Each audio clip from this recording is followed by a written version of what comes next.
Horizon's helping clients reshape the strategy to how much goes into retail or national media pretty consistently. And I think what we've been trying to do is tell a consolidation story of not having two separate budgets and two separate initiatives, but really marrying it together. We can't control where customers shop.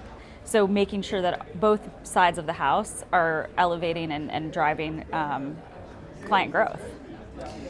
Agentic commerce, which we're all talking about here at Cannes, is reshaping how consumers are discovering and purchasing products. So how are you helping clients prepare for that shift? Yeah, I think agentic commerce is a massive shift in what our clients are doing, and for us, it's really starting with discoverability. So making sure that we're showing up in the discovery engines where they're looking for reviews, or where should I travel, what should I buy, what's the best fan from a Shark Ninja perspective. But we are helping make sure that they're first showing up, and we're optimizing the content that's getting picked up by the agents and helping them come to the forefront. And AI overall is being used to accelerate content creation, personalization. How do you balance speed and scale while maintaining brand authenticity and quality?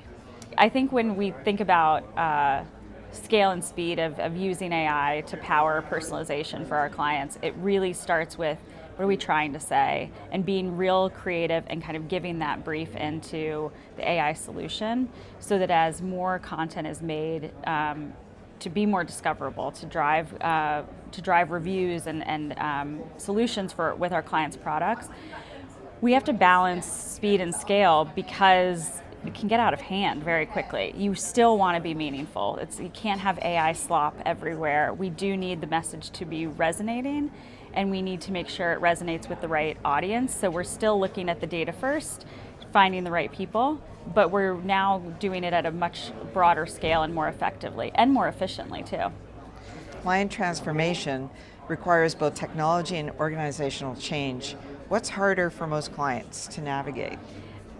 I think clients and agencies, it's the organizational side. I think there's a hunger for discoverability. There's a lot of curiosity. We've given our teams access to multiple different AI tools, but for what we've seen in-house and with our clients is that step change to really making it a day-to-day component of what you're doing.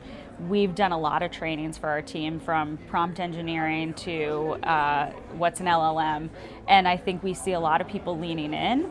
And then you've got like 80% of the group that needs really a little bit more hand-holding. You give them access to the tools, they can get a small space together, but ultimately that 80% does need to be, here's some examples. So we have clients who have pulled back and shut the work down and done hacks where they're just giving everybody access to the tools and seeing what they can come up with. We've done kind of here's a discoverable, here's what somebody over here built, here's what somebody over here built, now go out and use it or build your own. And that's been really interesting to see. But I will say, there's the appetite for it, the organizational change and pushing everyone to really make it a component of their day-to-day. That's the tricky part, yeah. And AI can really do it all, but what should still have the human touch? I feel like Horizon's a pretty big believer in we're powering our humans, we're making our humans stronger. I think there's still this element of strategy. There's understanding what's going on in our ecosystem, from both macro and micro things shifting, that humans are going to understand how a consumer thinks and how they feel and what's impacting them. That's not something that I think is predictable a lot of times in human behavior. So having that core, we're all still customers, we're all still consumers, that human element is still going to be very, very important.